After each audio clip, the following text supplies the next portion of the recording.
Kanalımıza hoş geldiniz. Şimdi ilk defa bizi izleyenler için de her zamanki açıklamamızı yapıp böyle bölümümüze başlayalım. Ali ve ben yaklaşık 2 yıldır Güney Amerika topraklarındayız ve başladığımız nokta olan Buenos Aires'e geri döndük. Bugün de içeriğimiz şu. Yani biz ne çekiyoruz ama hiç bilmiyorsanız onu da söylemem lazım. Bu topraklarda hem sizin hem de bizim merak ettiklerimizi her pazar kanala koyuyoruz. Çarşamba günleri de canlı yayınlarımız oluyor derken bugün yine Türkiye'den gelen Sıla arkadaşımızın evini ziyaret etmeye karar verdik. Çünkü siz bu içerikleri çok merak ediyorsunuz. Çünkü daha çok bizi takip eden arkadaşlarımızın için hani gelip burada yaşamak isteyen ya da tatil yapmak isteyen arkadaşlar özellikle konaklama olarak kafaları karışık olan nerede kalacağız, ne kadar ödeyeceğiz, nasıl evlerde kalacağız. Biz de hazır buraya gelmiş ve bunu deneyimlemiş arkadaşlarımız varken onların evlerini olabildiğince müsait olanları ziyaret ediyoruz. Bunu içerik haline getiriyoruz. Bugün de Sıla'nın evine geldik. Sıla bir evde değil bir odada kalıyor. Normalde evde kalanlarınkini çektik daha önce. Var kanalda bu arada merak ediyorsanız onları da izleyebilirsiniz. Ama bugün de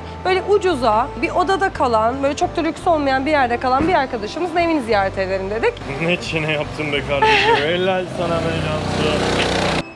Aa Sıla!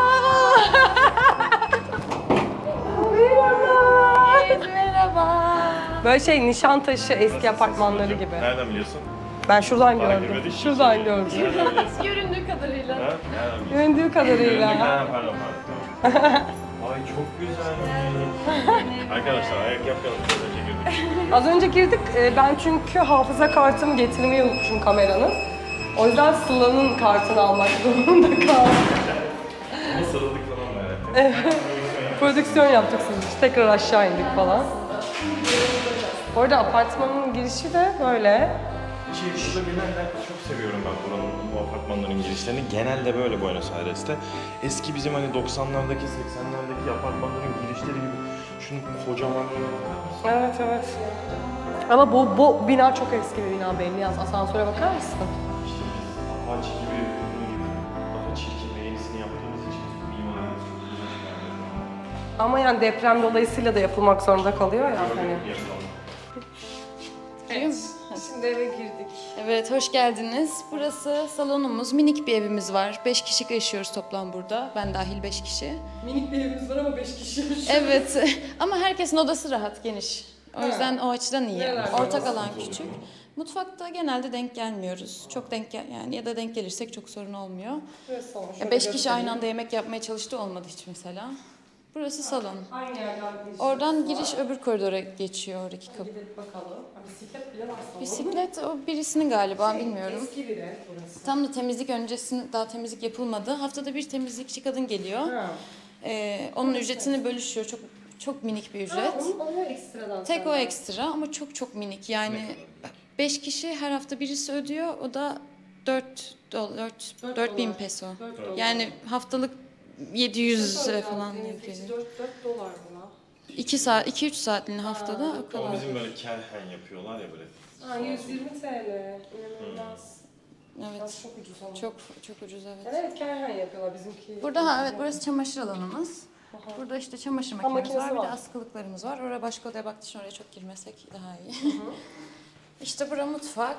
Burada bir tuvaletimiz var. Bir de asıl daha benim kullandığım burası var. Oradaki arkadaşın kendi tuvalet banyosu olduğu için sadece bu 4 kişiyle bölüşülüyor. Sadece ben değil. Ya aslında şuradaki çocuk genelde orayı kullanıyor. O yüzden aslında buradaki arkadaş bir de öbür tarafta kalan gibi. Evet, senin odana doğru gidiyoruz galiba şu an. Evet, şu an benim odama doğru gidiyoruz. Benim odam en izole oda.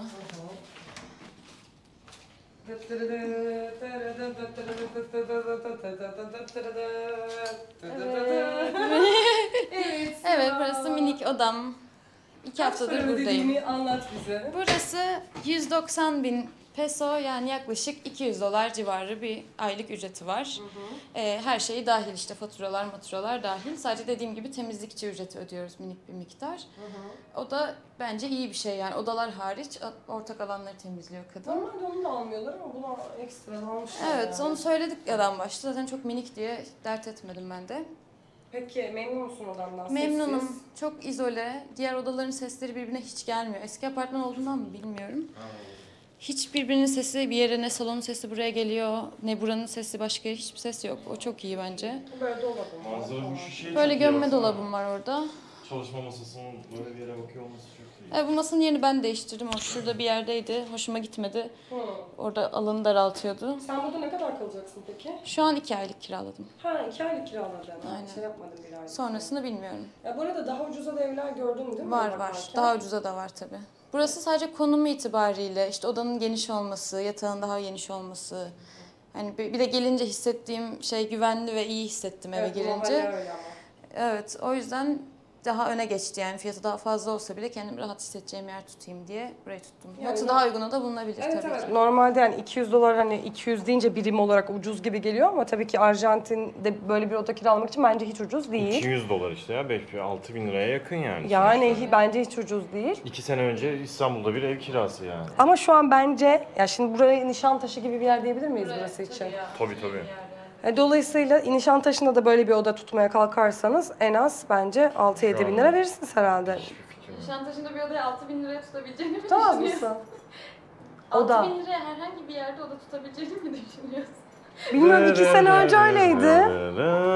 2 senedir Türkiye'ye gitmeyen zavallı Cansu'nun Ama benim dramı. arkadaşım 4 bin liraya kalıyordu Nişantaşı'nda bir odada 2-3 sene önce. Bugün abim göndermiş. Bizim evin üst katı Gayrettepe'de, Beşiktaş'a çok yakın bir konumda. Bizim evin üst katı 34 bin Türk lirasına kiralık. Tamam. 1000 dolardan başlıyor minimum ev kiraları. İşte şu an 1200-1300 İstanbul'da. dolar ya ev kirası bu. Ne? New Bir de York mu böyle amına kısa koyayım? süreli kiraladığında yani Daha da çok. Yani- 300-400 dolar civarı İstanbul'da oda tutabilirsin. Peki ben Nişantaşı'da bir oda kiralasam böyle ne kadar öderim Çok sence? ödersin, çok. Bunun çok katı ödersin. Vallahi ama. Ben Şu an de. 200 dolara işte ne bileyim Kadıköy'de bir oda çok iyi ise şansın belki bulursun. öyle söyleyeyim. Allah. Oda diyorsun. O da diyorsun, Ya öyle diyorsun. Şöyle düşün. Bize dönmek yok arkadaşlar.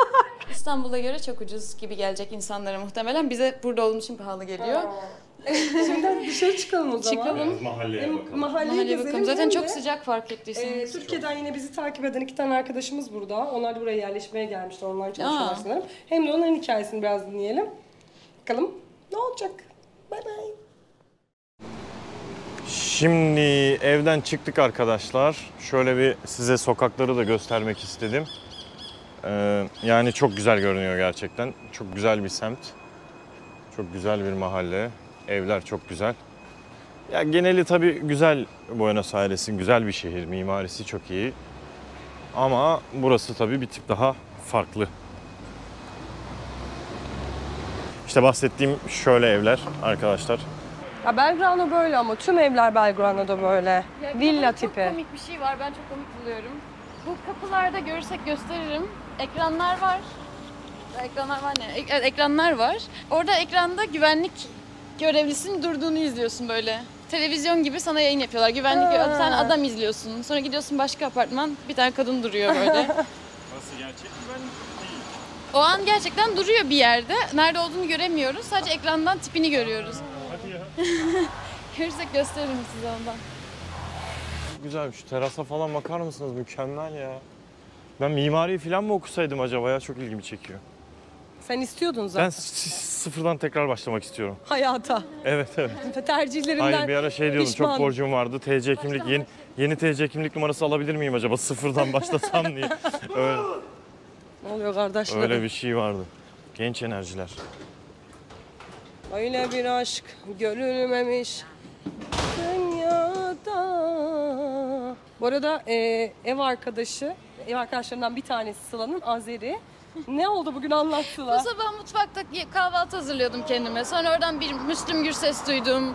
Bir Sezen Aksu duydum ama böyle çok efkarlı şarkı. Hepsi çok efkarlı şarkılar. Çocuk kendi kendine dert yaptı. Ya dertlendi bir şeyler yaptı. Arabesk yaptı. Gidip nece sen diyemedim ama nece Sabah bir de. sabah dertlendi ya. Ama çocuk çok uzakta. Bir de buraya taşınıyor. 20 yaşında taşınmaya karar vermiş buraya. Rusya'da savaştan kaçmış falan. O yüzden üzülüyorum biraz. Seninle birlikte mi 5 kişiler? Benle birlikte 5. Peki diğer 4'ü hangi milletlerden? Azeri, Brezilyalı. Brezilyalı, Bolivyalı, diğer çocuk da Perulu mu? Ekvadorlu. Erkek mi hepsi hepsi? başka bir yerden. Yok, Bolivyalı kız var. Ha. Ben varım, diğer 3 erkek. Herkes işte ben yaşlarda falan. Aha. Bolivyalı kız birazcık daha meşhur bir Ne galiba. yapıyorlar peki? Onlar da gezmeye mi gelmişler? İşte biri çalışıyor, Ekvadorlu çocuk çalışıyor. Disney Plus'ın bir şeysinde çalışıyormuş. Ha. İşte pazarlamacı mı bilmem ne. Ya burada yaşayanlar genelde mi yoksa tatile gelenlerin tuttuğu İşte bir ev mi Brezilyalı orası? çocuk öğrenci mesela. Ha. Tıp okuyor. O yüzden gidiyor şimdi. Yaz tatile girdi. Yarın gidecek. Öbür kız da öyle gelmiş. Ne yapayım burada da geleyim birazcık takılayım diye. Bir sene kalmış. Sonra biraz daha kalayım demiş. Sonra okumaya karar vermiş. Üniversiteye yazılmış. Şimdi sinema televizyon okuyor. Öyle kafalarına göre takılıyor herkes. İspanyolcan varsa burada üniversite okumak Evet, tabii. çok basit. Ama Mile'yi geldikten sonra şimdi biz kendi avukatımızdan da öğrendiğimiz kadarıyla bu kağıt kürek işleri zorlanmaya başlamış. Haberiniz olsun, evet. Yani artık o oturum almalar falan filan zaten çok kolay değildi ama iyice Ya zorlaşmış. tam bir de adam geleli daha 2 hafta oldu. Ne kadar çabuk zorlaştı. Her şey değişiyor. Evet. Bir de dün canlı yayının altına yorumlara baktım dün. Birisi yazmış ki işte burada hukuk fakültesi çok iyi, orada yüksek lisans yapabilirsin la falan yazmış. Evet. Böyle bir kafam her konuda karışık zaten. Bir Yani de bu neden karışıklık olmasın ki? eklenmiş. Yani burada online bir iş yaparsan, kendine dili öğrenmek için zaman yaratabilirsen yüksek lisans yapmak çok mantıklı olabilir. Evet ama ben tam hukuku tam bıraktım, yapmıyorum bir süreliğine. Başka bir konuda da yapabilirsin. Evet tabii o da doğru. Sevgili Sıla'nın evinden arkadaşlarımız Buse ve Can'la buluştuk. Buse ve Can da yaklaşık bir ay önce Arjantin'e geldiler. Ben niye böyle konuşuyorum? Çok fernet içmekten oldu arkadaşlar. Hoş geldiniz. Hoş bulduk. Ben hanginiz konuşursanız ona getireceğim bunu. Şimdi gerilmem. en çok bizi izleyenlerin merak ettiği konu bu arada. Hani siz de bence bizi izlerken en çok bunu merak ediyorsunuz. Buraya gelen insanların deneyimleri olabilir mi? Çünkü yani hani bir Türk olarak Türkiye'den gelen birinin buradaki deneyimi bizim için değerli. O yüzden ben istedim ki hani hem Sıla'yı hem de sizi bu bölüme alayım. Hem de buraya gelmek isteyen arkadaşlarımız varsa. Genelde zaten izleyici kitlemiz sizin yaşlarınızda, biraz sizden büyük. Buraya yerleşmeyi düşünen insanlar. Umarım bir faydası olur. Siz niye burayı tercih ettiniz arkadaşlar? Bence bu soruyu önce Can cevaplasın, ben arkadan cevaplayayım. Evet. Çünkü benim çocukluk hayalimdi Buenos Aires'te yaşamak. Yani neyin etkisi bilmiyorum. Futbolla ilgiliyim hep. İşte Maradona'dan kaynaklı belki Buenos Aires'i erken tanımam. İşte Arjantin'in renkleri böyle pozitif, işte güneş var bayrağında falan. Bilmiyorum, çocukluk hayalimdi. Büyüdükten sonra da hani İspanyol kültürüne, Latin kültürüne olan ilgim, alakam Belki izlediğin şeylerden arttı. dolayı. İzlediğim şeylerden dolayı, kültürel etkileşimden kaynaklı olabilir. Hep böyle artarak devam etti. Fırsatını bulduğum ilk anda da aslında gelmek istediğim fırsatı da biraz Buse yarattı. Peki aranızda nasıl geçti bu hikaye yani hani hadi gidiyoruz hadi Bana gidiyoruz. biletini attı, ben biletimi aldım diye. Ben mecbur kaldım ben de almaya. Ha şaka yap. Bunu Ama isteyen sendin, bileti olan alan bu. Çok iyiymiş. Peki şu anda ilk geldiğinizde izlenimleriniz neler oldu? Önce kim söylemek ister? Ben devam edeyim olmazsa. Yani şöyle aslında hani mesela işte hem sizin kanalınızdan hem de başka hani genel böyle kanallardan ya da genel daha böyle yabancı kanallardan vesaire hepsinin ortak hani oluşturduğumuz bir veri havuzu vardı zaten, hani bir deneyim havuzu vardı. Onların üzerine ya çoğu şey zaten hani anlatıldığı gibi, konuşulduğu gibi. Bize en çok çeken kısmı gerçekten inanılmaz huzurlu Köpürmesi olması. diyesim geldi.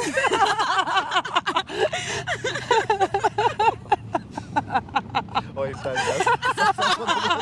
Gel, gel. Beni en çok çeken kısmı, evet, oradan devam edelim. Yani en fazla gerçekten insanların hani birbirlerini toksiklemeden böyle huzurlu bir şekilde yani yaşıyor olması şu ana kadar en çok keyif aldığımız kısmı. Ve hani kimse kimseye böyle bir şeyleri zorlaştırmaya çalışmıyor. Agresyon yok. Evet kesinlikle hiç yok. Hiç yok bu arada. Yani şakasız hiç yok. Hani insanlar mesela bunu anlamıyor olabilir. Hani ben de şey diyordum. Ne kadar öyle olabilir ki falan diyordum. Çünkü alışageldiğimiz bir ortam var sonuçta, hani 30 yaşına gelmişiz. Ama oluyormuş ya, yapabiliyormuş insanlar bunu falan diyorsun. Hani en çok aslında şu an bizi çeken Peki kısmı şey o. oldu mu yani, ulan böyle dediniz ama bu da böyle çıkmadı dediğiniz bir şey var mı? Benim var. Ne? Böyle de şeffaf bir kanalımız arkadaşlar. Şimdi başıma gelmediği için söyleyeceğim bunu. Geldiği için söylemen gerekmez mi? Hayır, gelmediği için söyleyeceğim. Hırsızlık olayı. Müthiş insanlar, çiçek gibi insanlar. Benim başıma geldi yani. yapacak bir Kimsenin şey başkasının malında gözü yok abi. Abarttın. 2 hafta sonra bambaşka değil mi? Ben 2 yıl sonra Soyuldum. deneyimledim. Ben 2 yıl sonra deneyimledim. Evet. Benim Ya- için de öyle bir problem yoktu. Ya onu diyeceğim aslında, hani başına gelene kadar herhalde böyle düşünür insanlar. Hissetmiyorsun değil mi öyle bir şey? Öyle bir korku Kimseden. yok. Hani Türkiye'de bir tabir vardır. Eşkal profil yok abi, Evet, yani sokaklarda yok. gerçekten. Hani çok nadir gördük biz bir iki tane böyle. Anlıyorsun zaten direkt Türkiye'den Aynen. geldiğin için. Hani bak bu adam bunu arıyor. Arıyorsun, anlıyorsun. Şu ana kadar öyle bir sıkıntı yaşamadık. Aa! Teşekkürler. Park kapanıyor. Bir şey söyleyeceğim. Belediye, alo. Buenos Aires Belediyesi Ah süper. çalışmıyor. Mile'ye geldikten sonra böyle. Peki daha önce başka bir ülkeye gidip yaşama deneyiminiz oldu mu? İlk mi bu? Can'ın oldu da benim gezme olarak oldu yani sadece. O da çok az yer yani 2-3 yer falan. Ama Ha, Can'ın bayağı var. yaşama deneyimin oldu değil mi Can? Ya ben başka ülke derken ne kadar başka olabilir? Azerbaycan'da yaşadım. Bir Aha. sene, 1,5 sene. Türkiye'ye çok benziyor Evet. zaten. Onun haricinde hani 13-14 farklı ülkeye gittim. Hani bir hafta civarında kaldığım ülkeler hepsi ama hiçbirinde böyle bu kadar uzun Azerbaycan haricinde kalmadım. Şu anda Airbnb evinde kalıyorsunuz. aynen. Ne kadar kira ödüyorsunuz? $600 civarında şu an. Ama kaldığımız yer. Monambiente tek odalı bir evde kalıyorlar. Yani size her zaman söylediğim şey, buraya eğer yeni geldiyseniz Airbnb dışında ve ne kadar kalacağınız belli değilse Airbnb dışında çok bir seçeneğiniz olmuyor. Ne yazık ki o yüzden şu anda $600 edecek bir ev değildir muhtemelen yani. Değil ama dediğin çok doğru mesela böyle. Şimdi ne kadar kalacağım belli değil. Ya bizim kalacağımız belli aslında. Kalacağız burada. Ama hani işte Bir şey soracağım. Nasıl bir aylık deneyiminde bu kadar kesin konuşabiliyorsun? ya şöyle konuşuyorum. Şimdi Türkiye'de yaşama standartlarıyla buradaki yaşama onu standartlarını karşılaştırıyorsun. Yani buranın bana tek ekstra gideri ev kirası. Evet. Ev kirası haricindeki her şey Çok daha ucuz. Türkiye'de de zaten harcadığım giderler. Türkiye'de de yaptığım giderler ve bu Türkiye'ye göre çok daha ucuz. Hani oradan ev kirasını o hesaplamaya dahil ettiğin zaman zaten hani hayatında çok fazla bir şey değişmemiş oluyor maddi anlamda. Anladım. Hani o yüzden Türkiye'de yaşamak istemiyorum, burada yaşamak istiyorum. Aynı hayat standartları, daha iyi hayat standartlarına sahibim burada. Niye Türkiye'ye döneyim? Evet. Yani çok ekstra bir şey olmadıkça, dönmek zorunda kalmadıkça dönmem Türkiye'ye. Yani bu Plan şekilde. şu anda sizin için hani burada yaşamak gibi bir planınız var değil şu mi? an öyle. Ya şey de söyleyeyim bu arada hani atlamadan. Çünkü dinlerken hani dinleyici gözüyle mesela konuşurken şu an şey yapmaya çalışıyorum bir yandan. Hani bizim şu an $600 kaldığımız ev aynı zamanda Palermo'nun göbeğinde. Yani Türkiye'de işte Kadıköy'de ya da Beşiktaş'ta direkt kapatıyorlar mı? Ha bak park kapatıyorlar gördünüz mü? aynen. Tam bu Şu saatte an. işte. Yani gidiyor muyuz? Tamam Bize bir yok şey tamam demedi. biz yavaş yavaş şey yaparız. Bize Onları da uyarana söyleyelim. kadar. Okey. Sonra işte yani Aa, arkadaşlar. İlk kapatma uyarıymış. Onu almadık biz. Sen ama konuşabilirsin. Mikrofonumuz var. Bir şey Ha, olmaz. öyle mi? Bizi üzmez izleyenlerimiz. Sen elini al mikrofonu anlatmaya Okey. devam et. Tamam ama bir dakika. Eşyalarımı da almam. 3-4 aydır arkadaşlar. Geri yürüyebilirsin Ayşen. Bunu yapabilirsin. Hadi ışık. Şimdi parkı kapattılar da o yüzden dedik ki biz de sokaklarda yürüyüp muhabbeti sonlandıralım. Bir 15 dakika daha artık. Ne kadar konuşacağımız şey var onu da bilmiyorum ama ortanıza geçeyim ben sizi. Nerede kaldık? En son sen bir şeyler söyledin. Hatırlıyor Ben en son musun? şeyi söylüyordum. Hani $600 evet hani pahalı aynı zamanda ama işte hani böyle bir ev tutarken şeydeyiz. Hani Kadıköy'de oturuyormuşuz gibi düşünün. Kadıköy'ün göbeğinde ama hatta falan böyle barlar sokağında direkt. Öyle bir yerdeyiz. O şekilde hani $600 verip ama Monoambiente'de yani. Hani, Eşyalı her şey içinde. Tabii aynen hepsi içinde. O şekilde bir evde kalıyoruz şu anda. Öyle bir fiyat ve şey oranı yani fiyat performans. Peki şu anda Türkiye'den buraya gelecekleri yanınızda kesin şunu getirin dediğiniz ne var arkadaşlar? Salça. Salça. Senin ne var? Her şey var ya. Her salçaya şey da var gerek değil yok mi? abi. Yani var ya çoğu şey ben hani çok yemek yapmayı seven bir insanım. Hani oradan ben direkt düşündüm bu arada. Hani onun çok eksikliğini çektiğim böyle bulamadığım bir Çok şey olmadı. sallıyorsun aşkım. Ayşen yapamayacak bu işi. Kameraman değişikliği yaptık. Çünkü Ayşen şöyle çekiyordu. Yalnız para kazanıyor. Bana küfür etmeyin diye hemen Sıla'ya devlet. Biz de yavaş yürüyelim biraz onlar için de zorluk olmasın. Hızlı da yürüdük az önce. Evet. Salça dedin sen bir şeye gerek yok dedin. Aynen. Geldiğim ne kadar oldu bizim geldiğimiz? Bir İşte ay. 3 hafta bir ay arası bir şey oldu.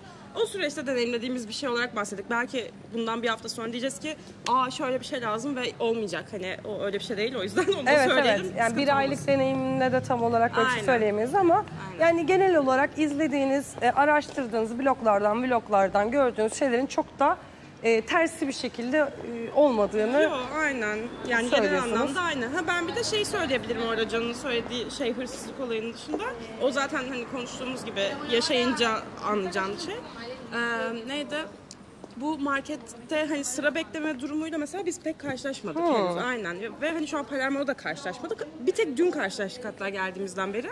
O da bilmiyorum hani günle mi saatle mi bir şeyle alakalıydı ama bizim gittiğimiz saatlerle alakalıdır Bence bu. saatle alakalı. Biz Tabii, çok tabii. saçma saatlerde gidiyoruz yani. Hani herkesin işte olacağı. Aynen. Ya da işte Ondan dolayı karşılaşmamış Tabii. O olabiliriz. yüzden karşılaşmadık yüksek ihtimalle. Yani bu her saatte böyle bir şey değil en azından. Hani bunu en azından bilebilirler. Yani her gittikleri saatte kesinlikle bir saat sıra bekliyorlar buraya gibi bir şey. gelenler de büyük ihtimalle burada direkt beyaz yakalı olarak gelmeyecekleri için Aynen. bizim şu an markete gittiğimiz saatlerde markete gidebiliyor Ya olacaklar. bir de derdimiz bu olsun ya. zaten, O önemli bir şey değil hani. Aynen. Ama bizim biraz sinirlerimizi bozan bir şey oluyor. Zaman içinde şeyi soracağım, bir de herkesin çok merak ettiği. Buraya gelen insanların mesleklerini çok merak ediyorlar. Çünkü insanlar kendileriyle bir empati yapıp hani onlar yaptıysa ben de yapabilir miyim yolunda.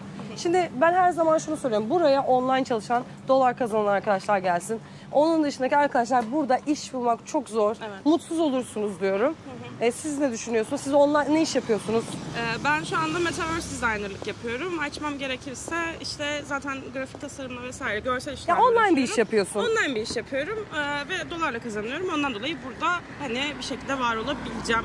Ama oluyorum gelip yani falan. burada bir işte çalışmak falan filan o iş Ya yok yalan. o sıkıntı mesela biz geldiğimizden beri bir anda iş başvurusu da yapıyoruz bu arada. Şu yüzden yapıyoruz çünkü biz buraya kalıcı olma niyetiyle geldiğimiz için hani bunu çok geciktirmek istemiyoruz. Çünkü ne kadar erken hani bir DNI'la başlarsak o atıyorum hani Ya bu şey için değil. Hani bu şeyi toparlamak gerekirse hani para kazanmak, hayatımızı kazanmak için iş başvuruları değil bunlar. aynen, Bunu aynen. online tarafta zaten yapmaya devam edeceğiz.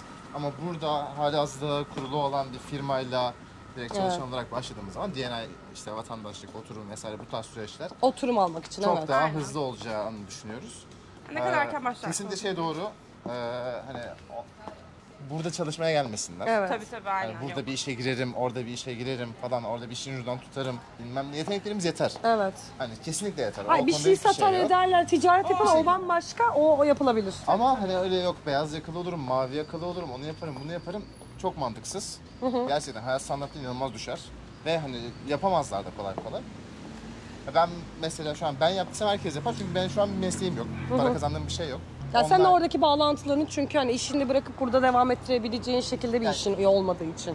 Evet biraz öyle hani biraz hani çok da aslında hani anlık direkt ucundan tutacağım bir şeye ihtiyacım da yok. Hani bir taraftan online hani bir şekilde kazanabiliyorum hayatımı. Evet. Dediğiniz çok doğru o yüzden hani online bir işi olanlar, online geliri olanlar için. Burası onlar muhteşem için bir yer uygun, yani. evet. Onun dışında arkadaşlar katıldığınız için teşekkür. Sizin arkadaşlar aklınıza gelen ve sormamız gereken bir şey var mı? Buse ve Can'a. Hani siz mesela, hayır tamam. Ayşe sen söyle, var mı mesela Can'la bir izleyici olsan ne merak ederdin? Yeni buraya gelmiş iki insanın ya da bir çiftin. Neyini merak ederdin? İlk olarak senin de dediğin gibi insanlar acaba ne kazanıyor da rahatça bir şekilde buraya gelip hani yaşayabiliyorlar. Tamam biz söylüyoruz burası uygun birçok şeye göre hani Türkiye'ye göre falan ama insanların ilk ihtiyacı maddiyat oluyor. O yüzden de ilk önemsediğim şey tabii ki insanların nasıl para kazandığı olur. Onlar da çok haklı bu arada yani. Hani ben çok isterim her isteyen insan buraya gelsin. Çünkü her insanın hani rahat Bu bir yerde sakine yaşamak ihtiyacı var. Psikolojiniz Ama- bozulduysa bir süre ama tedavi yapacak bir amaçlı. şey yok. Evet bir yerden sonra insan gemileri yakıp gelenler de var. Atıyorum ben bir sene yaşayıp dönerim diyenler de var. Birikimini almış gelmiş burada yaşıyor yani mesela. Hani belki bir yerden bir şey çıkar kalırım bir gelirim olur diye düşünüyorlar. En çok o yüzden burada maddiyat önemli. Ama tabii ki anlıyorum her insanın elverişli olmuyor. Ama bu nedenle de işte insanlar ilk olarak ona koşturuyor tabii. Uzaktan işte nasıl çalışabilirim, nasıl para Onun da kazanabilirim. cevabını verdi zaten bu Tabii, Can. bir ton Siz yolu de zaten var. online çalışıyorsunuz. Siz de Etsy'den Evet, online çalışıyorsunuz. çalışıyoruz. İşte Sıla'nın ne yaptığı belli değil. Bu arada şu anda yanımda olan tüm arkadaşlarım, beni kameraya çeken, işte Ayşen, Can, Bozan, herkese tam olarak YouTube aracılığıyla tanıştım buradaki herkesle. Yani kimseyle daha önceden bir akrabalığım ya da arkadaşlığım yok. teşekkür ederim. Kimseye silah soluyla konuşturmuyorum. Ya ben mesela 2019'da geldiğimde bu kadar Türk yoktu. Evet. Ben bu sefer geldiğimde biz geleli hani eşimle 2-3-4 ay oluyor. Bu kadar Türk'ü görünce ya dedim gerçekten Bir de İstanbul'da veli öğrenmek nimet çok zorlaşıyor. ya. Veli nimet değil. Bu çok kötü bir şey. Ben Arkadaşlar. de sokakta yürürken Ümraniye diyen bir insan duydum. Gerçekten mi? Hayır ama şöyle düşünün. Yani mesela ilk gelen bir insan için hani farklı bir ülkeye falan ya yakınını arıyor böyle. Aynı dili konuşabileceğin yine de bir insan topluluğu arıyor yani. evet. Hani bir şey olur sorarım, yardımcı olurlar. Ben bilirim ben ona yardımcı olurum. O kafadayız hani Ya biz bir de dilden buradaki daha insan, öte bir Türkler kültür olarak. var. Tabii. Biz aynı kültürden gelen insanlar olarak esprilerimiz, gülüşümüz, Evet. bakışımız, yani o sıcaklığı insan ister istemez arıyor yani. Evet. Bir de baktığında da Arjantinli insanlara çok benziyoruz hani Evet. böyle. Biz de rahat olmak istiyoruz, eğlenelim istiyoruz. Çünkü yarın öleceğiz, kalacağız belli değil. Hani tabii ki şey demiyorum ya. Tranquilo. Şey demiyorum. Harca ya sonuna kadar harca demiyorum. Bunu tabii belli bir düzen içerisinde. Ama biz bunu Türkiye'de yapamıyoruz ki. Burada Yapamıyoruz. yaptığımız için burayı seviyoruz falan yani. Hani o insanları o yüzden çok iyi anlıyorum. Çok iyi anlıyorum ya. Bunun çünkü belli başka örneklerini görüyoruz. Böyle Yani tanımadığımız elinde içtiğin insanlardan. cin, şey öyle Özür dilerim. bir dolara gordoz Bir cin dolar- alınca bir dolar- böyle bir översin dolar. Arjantin'i tabii. Bir dolaycık. Vergi yok Üzgünüm ama vergi. böyle. Şaka şaka. Mileye geliyor şu anda. Bir kere daha hatırladım. Ama şey değil mesela bak mesela bunu çok böyle şey gibi görüyorlar gibi görüyorum. Yorumlarına falan bakıyorum çoğu zaman böyle. Merak ediyorum yani işte şimdi sizi tanıdığım için de insanlar acaba ne diyor sizin hakkınızda falan diye bakıyorum arada. Ya söyleyenler de olacak o kadar yapacak bir şey yok da. Hani insanlar gerçekten gelirse eğlenmek için gelecekmiş gibi yani. Anladın mı? Yani çok aç insanlar çok iyi anlıyorum. Ben de aç geldim. Eğlenmeye aç geldim. Ya Türkiye'de dışarı çıkınca işte şu bir tane bira alacaksın. Belki de o gün 100 liran var. Yarısından çoğunu ona veriyorsun. Bir de falan. şey, Yani, biz içki içen insanların problemi bu. Bu arada içki içmeyenler ben anlayamaz. ama burada çok şey de görüyorum mesela. Kapalı insanlar da var. Gayet hani gelmişler. onu bugün konuştuk. Her kesimden var. Yani şey anlaşılmasın. Buraya sadece tabii buraya sadece böyle hani içmeye affedersiniz içmeye gelen insanlar gelmiyor yani. Tabii biz yolda karşılaştık 2 tane kapalı arkadaşımız. Yani. Bu arada burada özellikle yani şey söyleyeyim kafası kapalı olan insanlar ekstra saygı duyuyorlar. Olabilir. Bunu Ben o kadar öğrendik bugün. rastlamadım ama hani gördüm çok yok sadece. ama var olan yani bunu yaşayan Olabilir. biri bana anlattı. Olabilir. Sizi bir böleyim. Yani Türkiye'de mesela hani bir marketten bir işte şeyden bakkaldan çakkaldan bira alkol ürünü alacağın zaman bile hani ödemeyi yapacağın kişiyle bir ahlak bakışması yaşıyorsun. Hani ahlak soru işareti oluşuyor. Sen demek ki bira içiyorsun o zaman. Evet abi yani Sen bunun hesabını nasıl vereceksin? ya bakarken şeyi vermen lazım bakışlarına. Ben alkol alıyorum Ya ama da şey hani, kendime almıyorum arkadaşıma alıyorum da bunu. ya oraya gireceksin ya da şey zaten hani alkol alıyorum ama gerçekten bunu kazasını kılacağım. Rahat ol. Bu arada bir şey söyleyeceğim. Alkol içmek çok iyi bir şey değildir. Bunun reklamı gibi olmasın. Enerjimizi düşürür. Hakikaten bizi uzaklaştırır. Bu konuda hak veriyorum. Ama içmeyi de seviyorum. Hani böyle bir Ben katatoni. bunu belirtmek istiyorum özellikle. Şey arkadaşlarım var yani ya varımı yoğumu satayım geleyim bir sene de olsa yaşayayım diyen insanlar Bir sene da yaşayıp var sonra yani. öleceğim zaten. Hayır önüme bakarım bir sene de belki öleceğim mi kalacağım mı belli değil diyor adam. Bir sene parası yetecek o kadar kafasında kurmuş. Param Ortamlar da çok iyi. Ortamlar yıkılıyor. Oo bak burada ne var?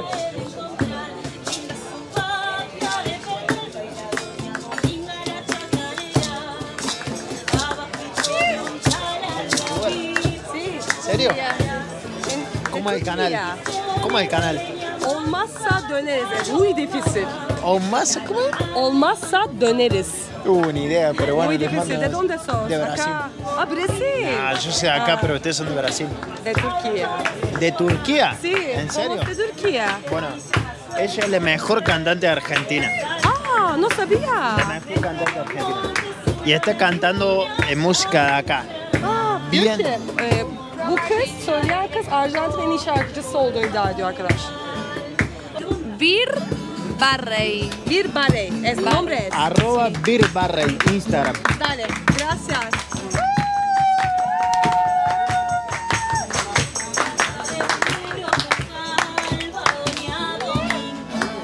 ¿Por dónde? ¿Qué viene viajando por acá?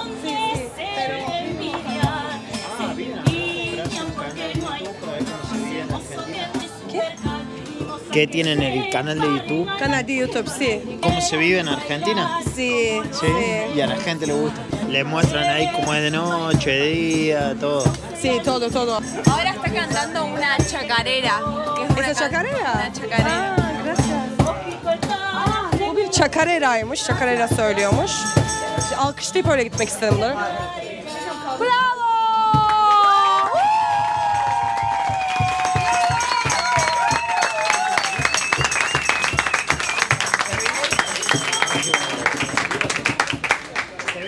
Evet, harika bir...